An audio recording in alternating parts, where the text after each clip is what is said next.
Doctor Santiago, tiene usted por la palabra. Bueno, buenas tardes a todos. Muchas gracias, doctor, por la introducción. Entonces, el artículo que vamos a revisar el día de hoy es sobre la mejoría de los signos y síntomas de la espondilitis axial no radiográfica de pacientes que están en tratamiento con secukinumab. Es un estudio fase 3 aleatorizado y controlado por placebo, que está publicado en el Journal de Arthritis and Rheumatology, que es uno de los más prestigiosos de reumatología, que es este está publicado en el número de enero del 2001, y dentro de los autores a destacar están el profesor Atul Deohar de la Universidad de Ciencias de la Salud de Oregon en Portland, de Estados Unidos, que tiene como área de interés el estudio de las espondiloartritis.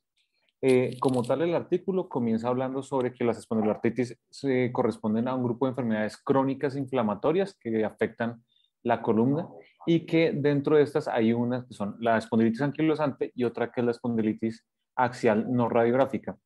Hablan como tal de que la prevalencia de la espondiloartritis axial tiene una prevalencia que está entre el 0.3 y el 1.4% de la población y que como tal estos dos subgrupos que mencionan pues se caracterizan porque la espondilitis anquilosante tiene un claro daño estructural que es visible, mientras que pues la no radiográfica, pues como su nombre lo indica, no tiene esa característica de comprometer la articulación sacroiliaca.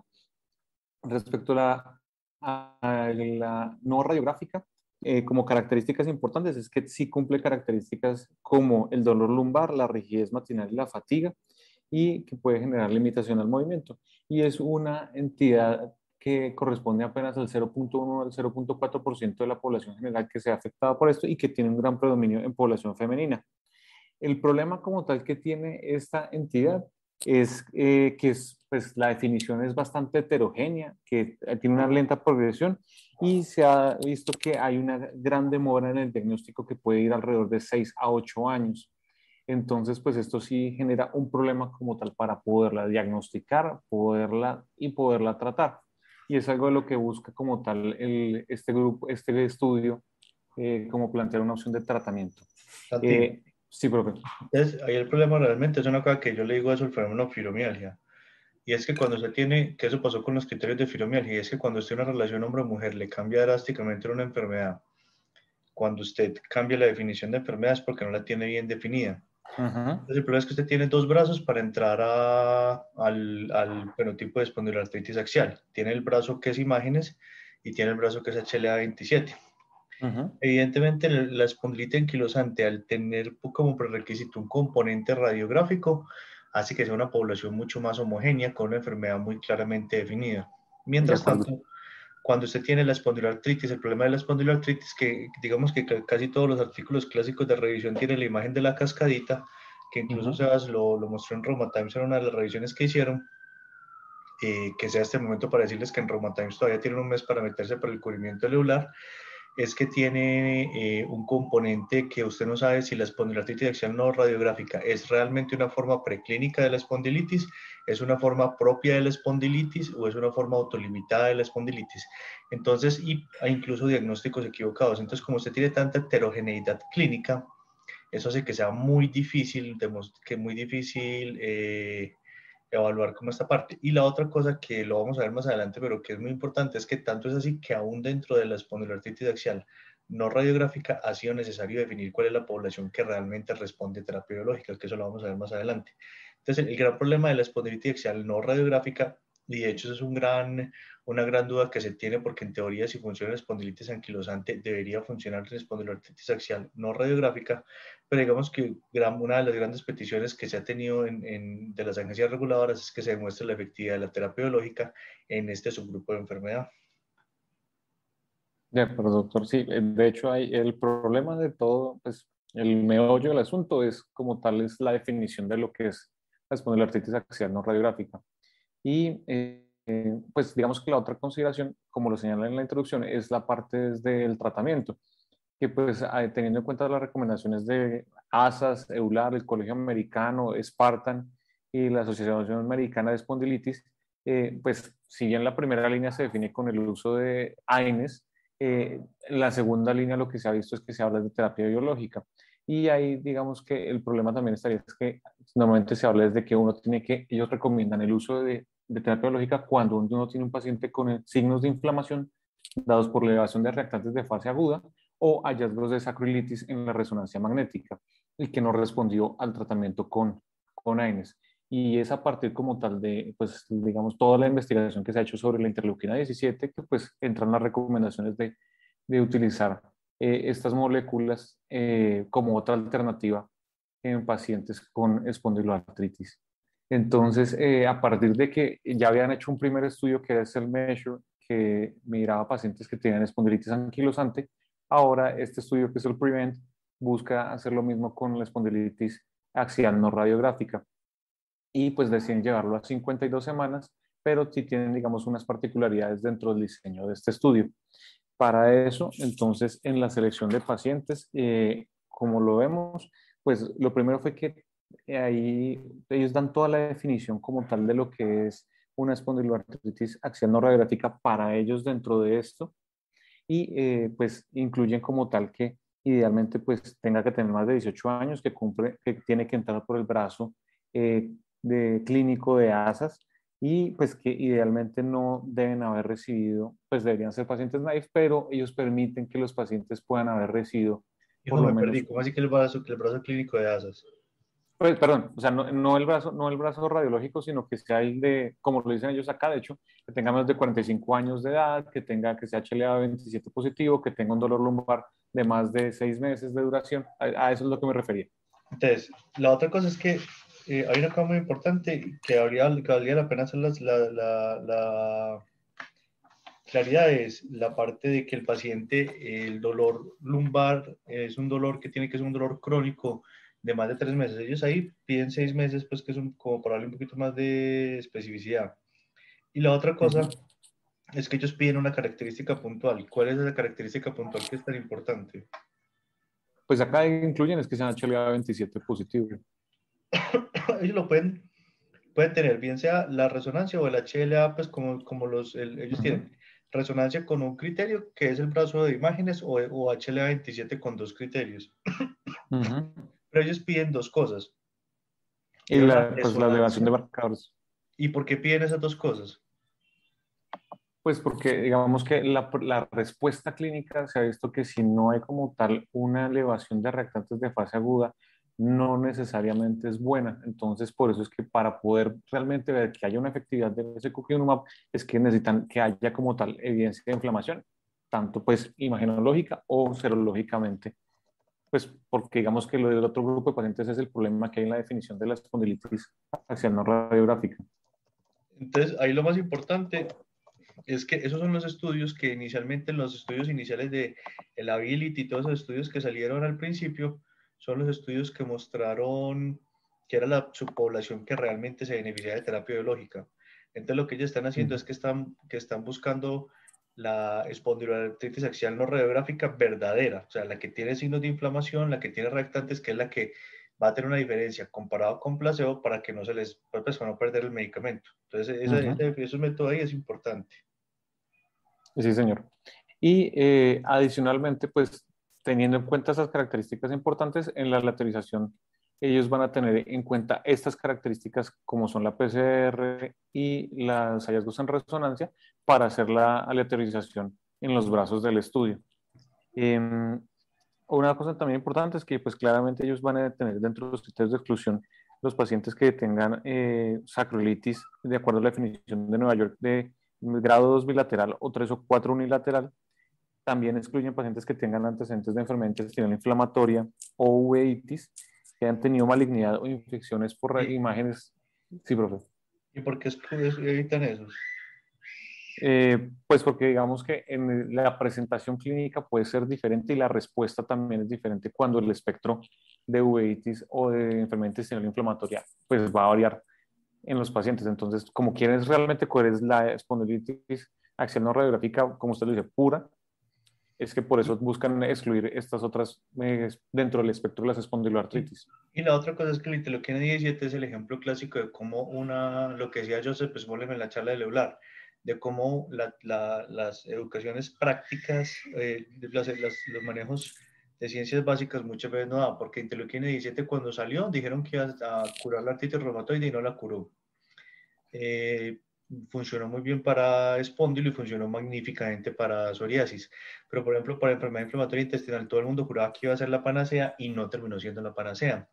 Entonces, ellos se están curando en salud porque están evitando los pacientes con uveitis que ellos, y hasta ahora la evidencia lo soporta, parece que no, parece algo parecido a lo que pasa con etanercept, y es que no Ujú. controla los episodios de uveitis que se puedan presentar, entonces por eso sacan esos pacientes para no tener fracaso.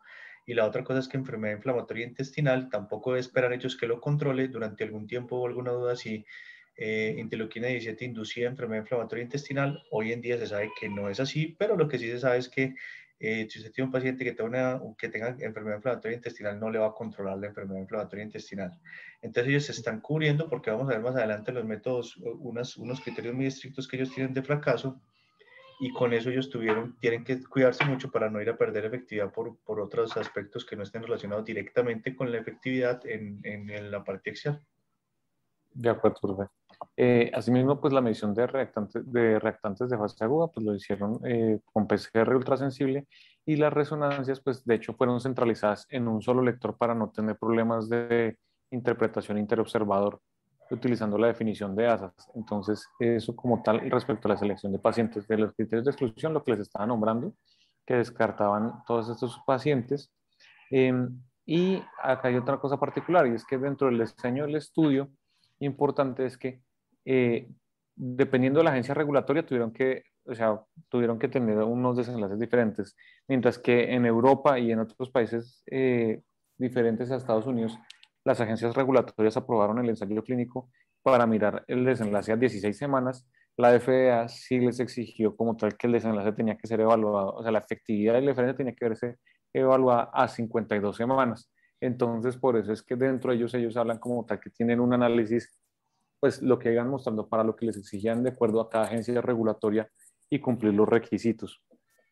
Sí, Entonces, ahí el problema es que donde no lo hubieran hecho así, les hubiera tocado sacar dos estudios independientes y el costo hubiera sido prohibitivo, pues. exactamente, y pues realmente, pues lo probablemente es que ya al estar aprobado a 16 semanas, pues no hicieron el adendum para correrlo a 52, sino ya aprobado con eso. Y en Estados Unidos sí se fue a 52 semanas, y de hecho por eso es que los análisis tuvieron que hacer análisis para presentar a cada agencia regulatoria de acuerdo a los requerimientos de ella. Respecto a la aleatorización y el cegamiento, entonces ellos tuvieron como tal que la aleatorización fue 1 a 1 y tuvieron como tal 3 brazos que iban a seleccionar. Un brazo que iba a tener secukinumab subcutáneo con dosis de carga, uno que iba a estar de secukinumab de 150 miligramos sin dosis de carga, y un grupo que iba a estar en placebo, que iban a, de todas formas, para mantener el cegamiento, los grupos que no tenían, el grupo que no tenía carga también iba a recibir placebo las semanas 1, 2 y 3, para hacer la misma carga que el que tenía el brazo que estaba con carga de secukinumab. Eh, Eso por un lado. Lo otro interesante que tiene el estudio es que vemos que a partir de la lateralización, el estudio pues va a ir corriendo, y en la semana 20 ellos van a permitir que los pacientes, o sea, de acuerdo a la decisión del paciente y del clínico que tiene el paciente, si ven que no hay una adecuada respuesta al tratamiento, y dado que los pacientes están sesgados, están ciegos, les van a permitir que voluntariamente puedan cambiarse a un seguimiento abierto con secukinumab, si así lo desean, o con el tratamiento estándar, con el estándar of care que decía el médico tratante. ¿Y usted qué En opina? dado, pues eso digamos que, pues eso es muy riesgoso porque pueden perder muchos pacientes, y al mismo tiempo, pues digamos que, pues probablemente hay uno, y es con los resultados, ahí ya lo discutiremos más adelante, pero uno sí le deja como, pues que probablemente esa incertidumbre que a veces puede haber con el placebo y el no sentirse tratado, pues digamos que es importante en ese sentido. Y la otra cosa es que ellos, ¿por qué tomaron esa decisión? Pues, pues no, realmente, o sea, lo que encontré fue como de tal, Eso, digamos, dentro de las eso fue prácticas, o sea, una decisión impuesta por agencia regulatoria. exacto, por pues buenas prácticas clínicas. O sea, eso fue eso fue una situación que le impuso la agencia regulatoria y le dijo, si usted quiere hacer el estudio, lo tiene que hacer así. La pregunta que queda, que le quiero hacer de una vez al doctor Carlos Jaime y a la doctora Diana Varela, es la siguiente, y a usted obviamente, doctor Santiago, y al doctor Johnny Lucana, es tenemos dos condiciones. Una es proteger al paciente y Ujú. evitar que el paciente sea expuesto a un grupo placebo. Evidentemente, eso tiene ciertas cosas que no hay un manejo estándar y que el tiempo durante el cual se expone el paciente al daño placebo, al efecto placebo, no sea. Pero la pregunta es, por ejemplo, ¿hasta qué punto en el momento en el que usted esté probando un medicamento que es primera molécula para una indicación, que está abriendo un plan, pues que está abriendo prácticamente todo el componente, vale la pena tomar una medida tan drástica? Porque usted impone eso y usted perfectamente con esa medida que usted tomó se puede tirar al estudio, porque puede Ujú. simplemente que al salir los pacientes, si usted tener que hacerles una imputación de no respuesta o a usted tener que hacerle eso, él no le va a dar el resultado, a pesar de que el medicamento sirva. Entonces, pues obviamente yo siempre defiendo desde el punto de vista ético los derechos de los pacientes y todo. Yo pienso que al paciente se le debe haber dado la posibilidad de escape, pero pienso que debió haber sido un poquito más exigente, porque eso de que simplemente si el médico o el paciente le parecía, inmediatamente se cambiaba sin ton ni son, hacía que fuera un poquito perjudicial para el estudio y pudo perfectamente haber neutralizado todo el esfuerzo del laboratorio por aprobar esta molécula. No sé los compañeros qué opinan, doctor Carlos Jaime Velázquez. No, el problema en espondilortitis axial radiográfica es definir pues el estándar of care. O sea, porque también sigue la duda si son AINES continuamente o AINES a demanda. Entonces, queda uno muy difícil. Yo creo que sí, es muy, lo dejan muy al albedrío del médico tratante, pero creo que había que tener un background, bien sea de AINES continuos o AINES a demanda. Entonces, sí me parece que lo dejan muy a la decisión del médico tratante y eso compromete la validez externa del estudio. Doctora Diana. Profe, muy difícil porque cuando uno ya pierde pues todo el cegamiento, los pacientes todos son intervenidos, pues creo que pierde mucha fuerza el estudio. O sea, tu conclusión es que cuando un estudio doble ciego deja de ser doble ciego, ya no es un estudio doble ciego. Pues ese es el resumen, pero, Vale. pero, pero digamos pues que uno, el perder ese cegamiento, si uno mete pues muchos más sesgos al estudio, que era lo que evitaba, pues era lo que uno, al mantener el cegamiento hasta el final, es lo que uno evita, entrar esos sesgos. Entonces, y ahí lo importante es entonces con que cuál era el placebo definido para ellos. Pues si de verdad no era entonces, pues no haber dejado desde el principio un placebo, sino que dejar AINES, como dice el profe Carlos Jaime, a demanda. No sé, me parece muy difícil ese cambio ahí en el protocolo. Es complicado porque es una imposición de agencia regulatoria y lo que uno dice, a veces uno dice de pronto simplemente comprar un poquito más de indicaciones para justificar el cambio, para que ellos no tengan el problema, que ellos van a abordar eso un poco más adelante si yo dejo seguir al doctor Santiago. Doctor Santiago, sigo. No, profe, pues de acuerdo a mí eso me generó bastante curiosidad en su momento y los resultados creo que van a justificar, digamos que parte de la preocupación de esa decisión de las agencias regulatorias. Em, pues lo otro es que cuando los pacientes podían salirse del brazo, también podían recibir anti-TNFs nuevamente y pues tenían que recibir un periodo de washout para poder continuar esto. Y pues lo que les decía, el análisis y todo, pues lo van a tener que hacer es con dos grupos. De los desenlaces como tal que ellos van a mirar, y acá les quiero mostrar una cosa interesante, es que de los desenlaces realmente ellos van a medir varias cosas. Uno, entonces la diferencia como tal que me buscaban y es que acá es importante, es que el desenlace primario lo que miran es a 16 y a 52 semanas, dependiendo de la agencia regulatoria, lo que querían demostrar era la efectividad de la superioridad contra placebo en pacientes naif a TNF midiéndolos por ASAS 40. Entonces eso es importante porque pues a ellos les toca tener dos desenlaces primarios dependiendo de la agencia regulatoria. Y asimismo, pues realmente el resto de los desenlaces, que son los desenlaces secundarios, los van a tener que medir en a semana 16 y a semana 52 de ASAS 5 sextos, VASDAI, VASDAI 50, cambios en PCR, BASFI y todas las demás escalas que van a mirar, los tienen que utilizar en los dos, de acuerdo a las dos solicitudes de agencias regulatorias. Entonces, por eso es que uno ve que es pues, como si fueran dos estudios metidos en uno por esa razón. ¿Y usted qué opina de ese desenlace de esas 40? Pues digamos que es como, pues es muy modesto realmente, o sea, si uno Sí, es realmente, pues, o sea, teniendo en cuenta las pues dificultades, o sea, comparados con a el lo ASAS que yo vi, 250.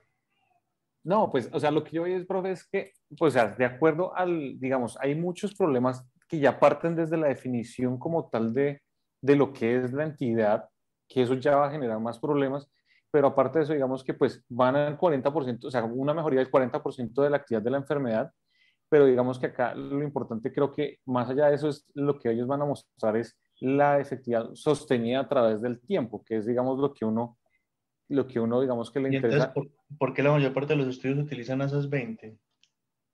Ah, profe, pues porque es que, o sea, porque uno lo que quiere ya empezar a ver que haya una superioridad frente al placebo como tal, pero digamos que, Ajá, exactamente. ¿Y por qué ASAS 20 y no ASAS 40? pues porque ya digamos que a partir de tener esa diferencia contra el placebo, lo que uno ya quiere ver como tal es que ya haya una mejoría, pues que ya empiece a ser significativa como tal para el paciente, porque es que ahí digamos que empiezan a entrar varias variables en juego. Entonces, ahí es donde usted dice, el laboratorio tenía que estar muy seguro de que esta molécula funcionaba muy bien. Porque Ujú, usted se mete con una SAS 40 y una SAS 40 necesita un mayor tamaño muestral para notar esa diferencia. ujú, Entonces, obviamente usted que ellos que dijeron, queremos entrar con un resultado que sea significativo, o sea, queremos entrar y de hecho por eso se arriesgaron y de hecho tan seguros estaban que se dejaron meter todas las modificaciones de las agencias regulatorias. Pero lo que usted dice es verdad, pues obviamente uno siempre esperaría un desenlace muchísimo mejor, que sería el ideal, pero un desenlace muchísimo mejor requeriría unos tamaños muestrales muy grandes y haría los estudios infinitamente costosos. Pero ya el hecho de que un laboratorio le mete usted una SAS 40, que está mucho, pues muy por encima de los resultados usuales que utilizan los exámenes que buscan la superioridad mínima contra placebo, ya usted sabe por lo menos cuando en el diseño del estudio usted dice, este laboratorio le tenía mucha confianza al estudio porque sabía que le iba a salir bien el resultado. ujú. Y uno lo ve y fue eso, pues fue lo que pasó acá. Que lo que iba a decir era que, perdón, que el problema de los desenlaces en espondilortitis axial no radiográfica y en muchas espondiloartritis es que son entre comillas, prestados de espondilitis anquilosante, porque ASAS 40 no es ASAS 5 sexto Santiago, sino 5 de 6. Perdón, 5 Entonces, 6 sí, señor. entonces el problema es que son desenlaces de espondilitis anquilosante establecida.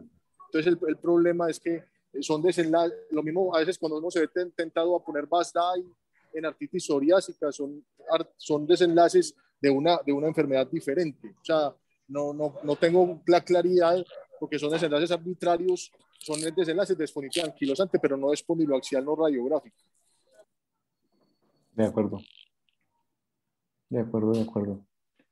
Y lo otro, pues, que también tienen que hacer como tal es el análisis de seguridad, pues, de secukinumab contra placebo. Y entonces ellos van a tener como tal lo que es los dos brazos, pero también teniendo en cuenta ese adendum que tuvieron que meter que los pacientes incluso pueden estar en secukinumab en ese brazo abierto, pues ellos tienen que hacer un análisis de todos los pacientes que reciban secukinumab independientemente del brazo que están y del tipo, digamos, de si tuvieran cegamiento o no. Entonces ellos también lo incluyen dentro del análisis pues del estudio. Bueno, y otra pregunta, Eh, Santiago, que no te voy a dejar en paz. ¿Usted para qué presentó este estudio? ¿Usted por qué cree que fueron dos grupos distintos en los que se comparaban los dos desenlaces distintos? O sea, uno fue el secukinumab con dosis de carga y el otro fue secukinumab sin dosis de carga. ¿Por qué? pues también porque lo que quieren ver es la velocidad. Una de las cosas que uno también puede ver es si hay una diferencia en la velocidad de, o sea, qué tan rápido logro llegar yo, si la dosis de carga como tal tiene un impacto Sí, en claro. llegar más rápido al desenlace o no. Entonces ahí es donde uno dice, tengo que conocer el La origen. farmacocinética, Los estudios sí. Measure 1 y Measure 2 mostraron que la dosis de carga era una dosis de carga que lograba un resultado más rápido. Entonces, cuando usted tiene desenlaces muy cortos, generalmente de 3 meses o menos, usted no se puede dar el lujo de no dar dosis de carga, porque apenas a los 3 meses estaría logrando estados estables y no estaría dándose cuenta. Entonces, como Uh-huh. usted tenía que tener los dos desenlaces, tenía que hacer uno con dosis de carga y el otro que tenía todo el año sin dosis de carga para poder lograr los desenlaces. Si no, no le hubiera dado el desenlace del plan de pocas semanas. Ese no lo hubiera dado de ninguna manera. ¿Y De cómo hicieron acuerdo. ellos? Porque la otra cosa es cómo hace uno cuando va a analizar esos datos para no sesgarse. porque si usted evalúa un primer desenlace, ya queda sesgado para el segundo desenlace. Pues lo que hacen ellos entonces precisamente es que van a ser analizados, es por una agencia, o sea, el análisis lo van a hacer es unas personas aparte que desconocen todo el diseño, o sea, que desconocen, perdón, o sea, no son directamente los investigadores que están ahí en el campo, sino son unas personas aparte que solamente tienen acceso a los datos, pero no van a poder comunicarse con los demás para mantener el segmento de los dos, de las, digamos, Claro. del análisis como tal y del desarrollo del estudio. O sea, utilizaba un equipo dual, dos equipos Sí, distintos señor. de análisis completamente separados que estaban completamente aislados. Que uno dice ahí, pues cualquier persona lo hace así como mismo grupito, pero pues como ellos saben que les va a dar y saben que el resultado es bueno y saben que la molécula es buena, hacen las cosas bien porque no quieren que les quede pues como una mancha, una mácula ahí en la parte del análisis. Entonces por ese lado me parece una buena cosa que hayan hecho eso. Miguel, una pregunta. ¿Hay alguna situación en la cual no utilizas dosis de carga de setukinumab? Yo siempre la utilizo. Yo normalmente no utilizo mucho la dosis de carga la utilizo de manera variable, pero cuando el paciente cuando el paciente no está muy sintomático, uno puede tener tiempo de no, pues darle tiempo al medicamento de que logre un estado más estable. Pero como casi siempre el paciente cuando usted lo va a cambiar a biológico termina estando realmente medio jodido porque está con mucha actividad, uno casi siempre usa la dosis de carga para lograr ese estado más rápido.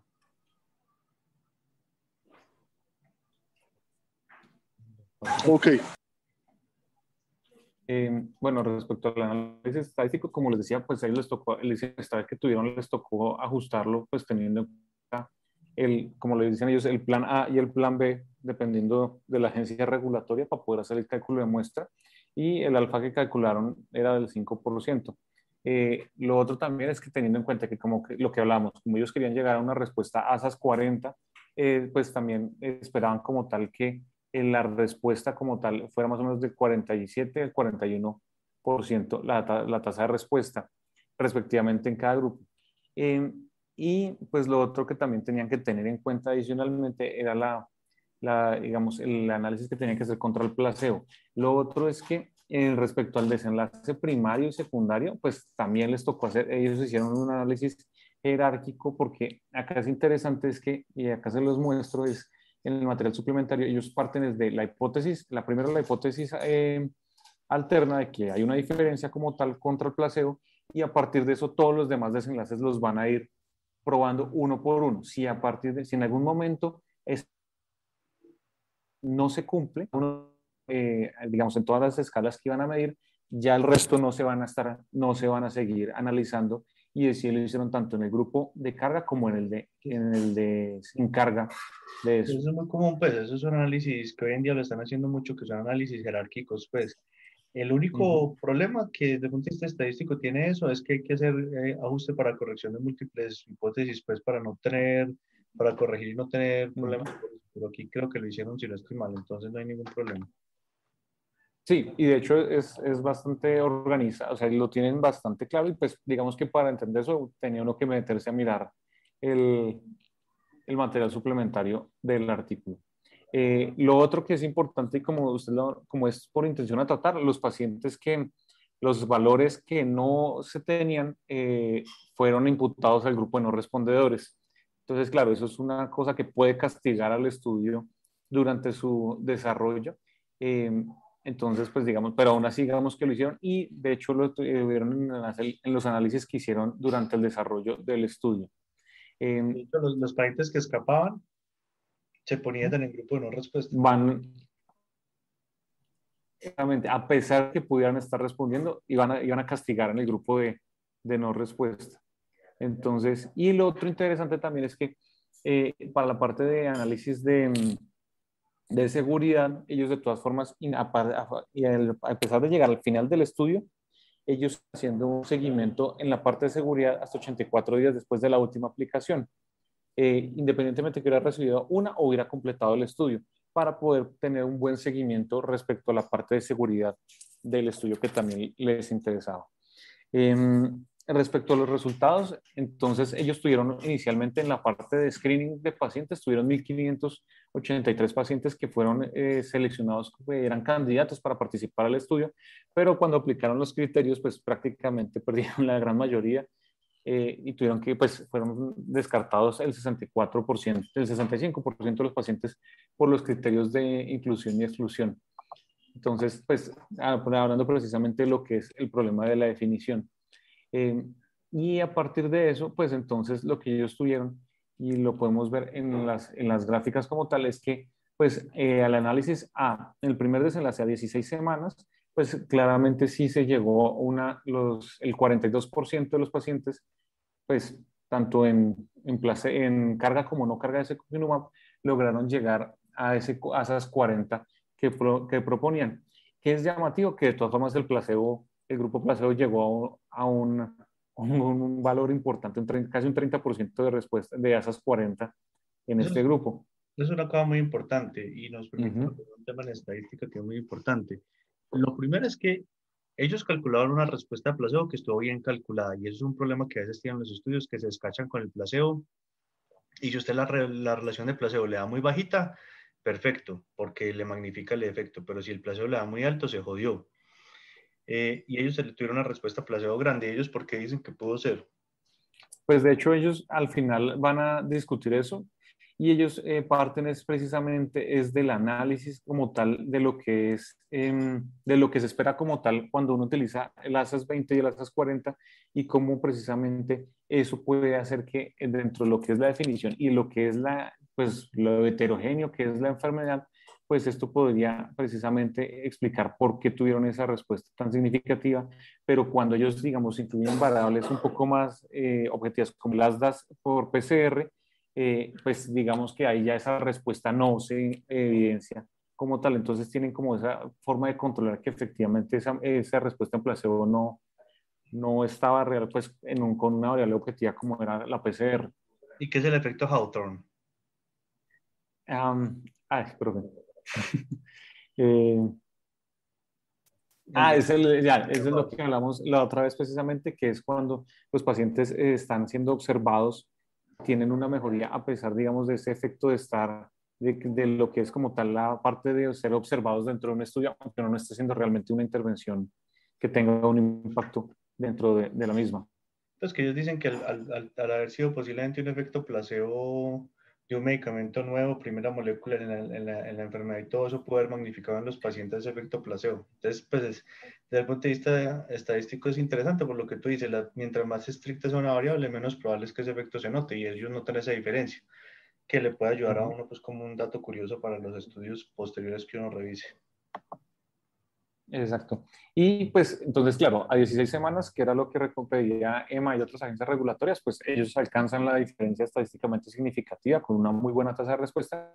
Y cuando ya el seguimiento de 52 semanas, lo interesante es que se mantiene su buena tasa de respuesta de esas 40, manteniéndose casi en un 40%, donde uno sí ve como tal es que el placebo, ahí es donde cae ya la mejoría. Entonces, pues digamos que eso también a ellos les permite estar tranquilos respecto al diseño muestral que habían elegido. Eso por un lado. Lo otro es que el BASDAI también se dan cuenta que hay una mejoría importante en el BASDAI a las 16 semanas y el BASDAI 50, que hay una mejoría de al menos el 50%, también tiene una mejoría que hay una diferencia estadísticamente significativa del 37% de los pacientes lo alcanzan con secukinumab contra el placebo. Lo otro también, entonces, que pues se ve es la mejoría que hay como tal en los índices, pues en el score en resonancia magnética, de cómo es la mejoría tanto a 16 semanas como en 52 contra placebo, y que pues va a favor de secukinumab, esa mejoría. Que eso es fundamental porque Eh, estamos hablando de que es la objetivización sí, señor. del efecto biológico, porque es que como la espondilatitis axial no radiográfica es un poquito etérea, usted necesita documentar el efecto biológico. Y la cosa es que ellos lo hacen una centralización tanto de resonancia como de imágenes para garantizar que haya poca variabilidad en el resultado. De acuerdo.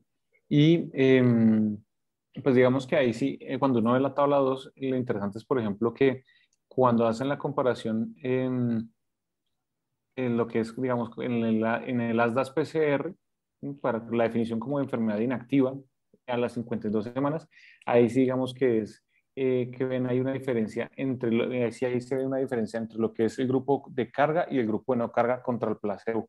Es, digamos, como una cosa que, pero en todas las variables que estar evaluando, realmente encuentra que todo es, sí hay una diferencia estadísticamente significativa a favor de secukinumab.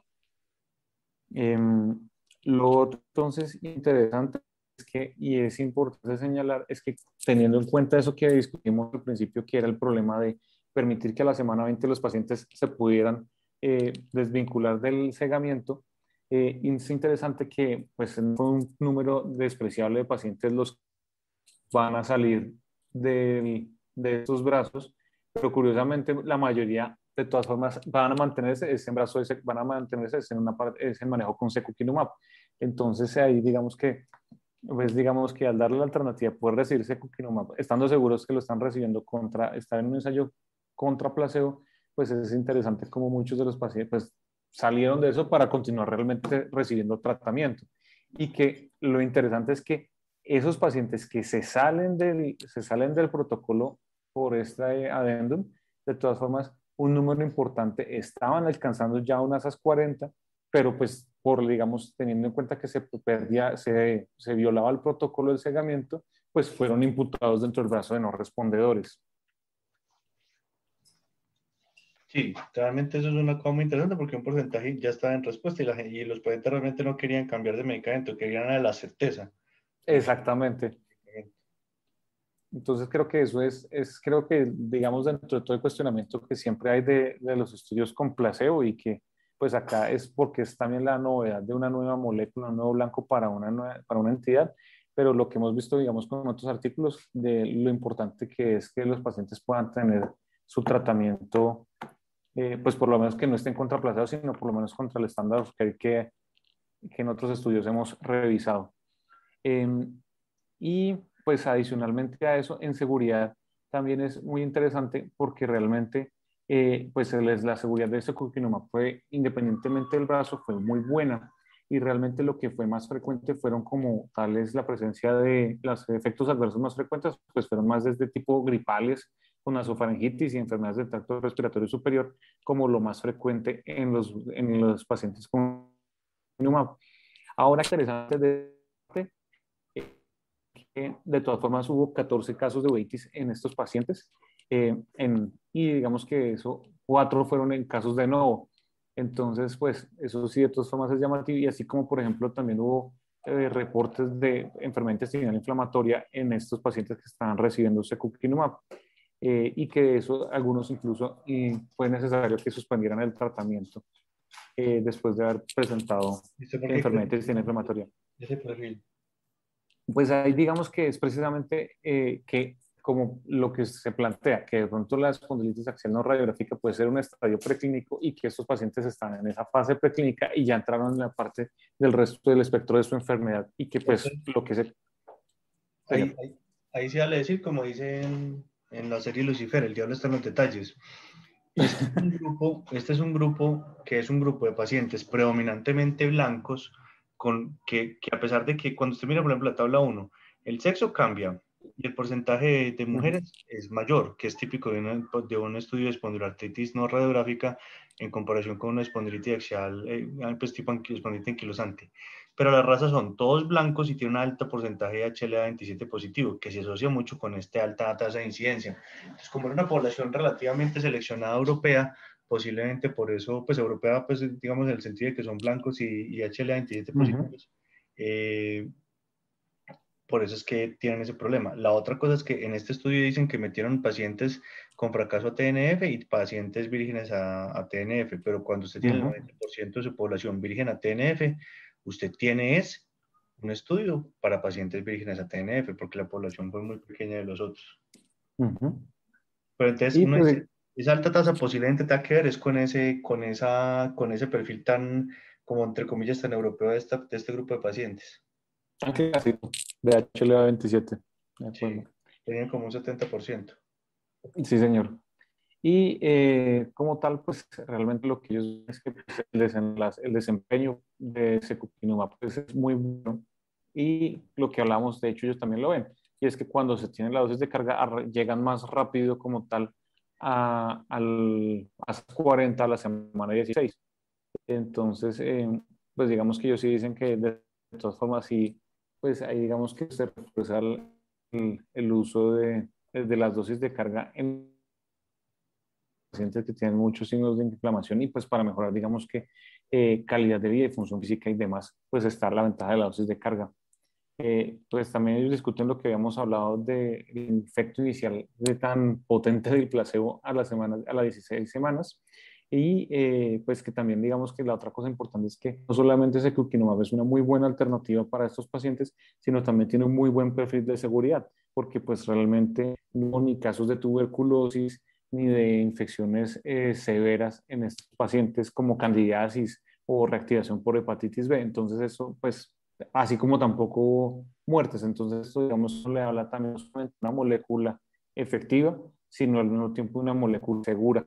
Entonces, esto, digamos, que también es algo que uno busca cuando tiene pues, una nueva molécula y que uno le da más tranquilidad a la hora de utilizarla.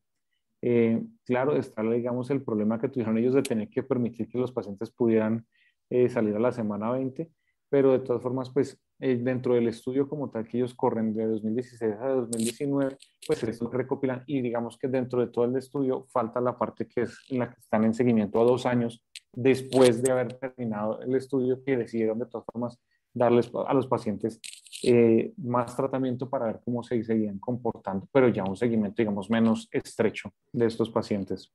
Diana, ¿qué opina del estudio? Pues, profe, interesante. Esta es una enfermedad que todavía se está puliendo y todavía se está definiendo cada día más. Muchas cosas todavía por aprender de ellos y pues me parece interesante el estudio. O sea, es muy importante porque digamos que cada vez y con la proliferación de moléculas en las distintas indicaciones de espondiloartritis, estamos pasando otra vez de unificar a separar. Y a usted cada vez le están pidiendo que demuestre su utilidad en sus distintas espondiloartritis, demuestre su utilidad en psoriasis, demuestre su utilidad en espondilitis axial no radiográfica. Este es un estudio que fue bien hecho. Evidentemente el laboratorio le tenía mucha confianza a la molécula y sabía que le iba a dar y le dio, porque miren que a pesar de 2 planes distintos de análisis, a pesar de un escape de la semana 16 que pudo haber sido, por decirlo menos, exigente y pudo haber incluso dañado los resultados del estudio, les dio.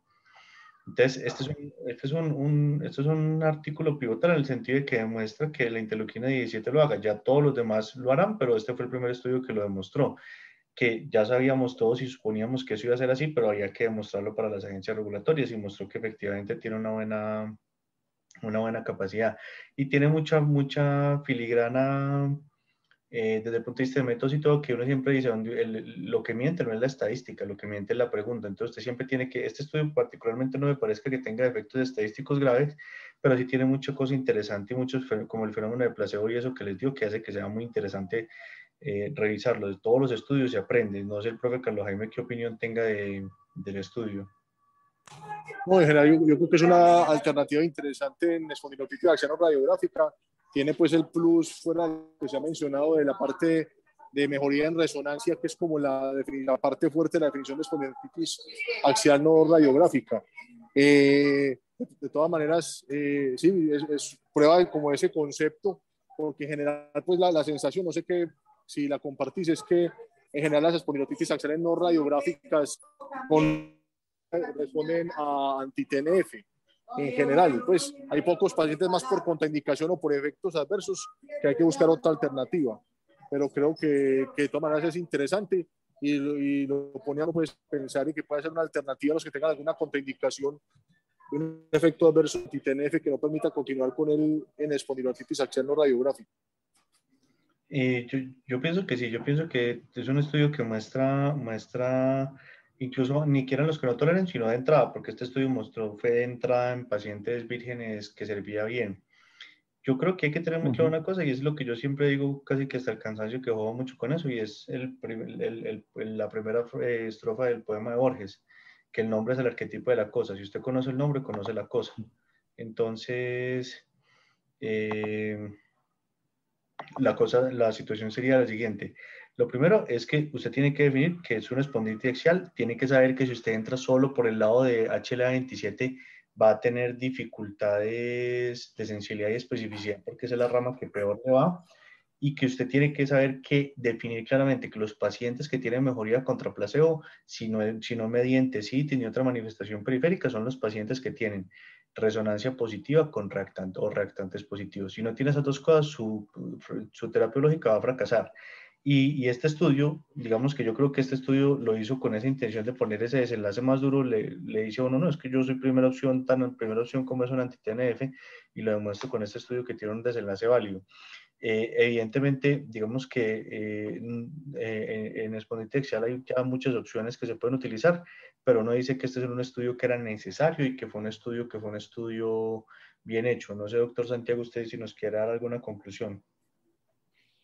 No, profe, pues realmente que ahí sí, o sea, primero que lo que hablamos de la espondiloartritis es un grupo bastante heterogéneo, que esta entidad que es la espondiloartritis axial no radiográfica, pues todavía nos falta conocerla más para poderla definir cada vez mejor, pero digamos, es una demostración de que pues hay un grupo de pacientes que pueden ser evaluados de manera muy objetiva, que de pronto mi consideración es que en nuestra población latinoamericana, como la prevalencia de HLA27 no es tan alta, pues digamos que uno tiene que tener de pronto un poco más de, ahí sí, de suspicacia de poder decir que sea tan fácil poderlos definir en los pacientes latinoamericanos como los europeos, Mayor porque razón tenemos aún para que usted sea muy exigente con reactantes y resonancia. exactamente. Entonces, dado que no tenemos esa facilidad con HL27, creo que es también muy importante que este tipo de estudios en algún momento se puedan replicar dentro de nuestras poblaciones porque claramente la presentación clínica es diferente por esa razón. Y creo que pues esto digamos que nos va abriendo la puerta a pues lo que usted dice, a poder definir bien también las cosas para poder saber bien cómo las vamos a tratar y que pues tenemos una excelente alternativa dentro del repertorio, pues que antes era mucho más limitado. Sí, yo creo que esa es la conclusión. Es un estudio muy bien hecho. Eso es lo que uno espera de la industria, que hagan estudios buenos, que hagan estudios bien hechos y que hagan estudios que estén tan sólidos que a pesar de que se les metan las agencias reguladoras a moverle desenlaces que tenían que hacer de escape, o a pesar de que tengan un plazo muy alto, les dé porque el estudio estuvo diseñado y que nos ofrezcan desenlaces de utilidad clínica, no solamente superioridad de plazo, sino superioridad clínica. Entonces yo creo que es un estudio que digamos que es para disfrutar. Yo creo que con esto podemos dar por terminado el club de revista. Doctor Santiago, le agradecemos muchísimo su presentación. Como siempre, Gracias, muy buena profe. la presentación. Sale el anonimato sin caer en el desprestigio. Y Gracias, problema profe. a las personas que asistieron, agradecerles, a las personas que nos escuchan en diferido, agradecerles también. Y el próximo miércoles que vamos a tratar, muchachos. Vamos a hablar del estudio de vocalosporina en nefritis lúpica. Bueno, y el estudio, para que la próxima semana estén con nosotros, que va a ser un estudio también que va a ser interesantísimo, que es el de buscosporina en nefritis lúpica. Entonces, con todo esto, no nos queda más que agradecerles y decirles gracias totales.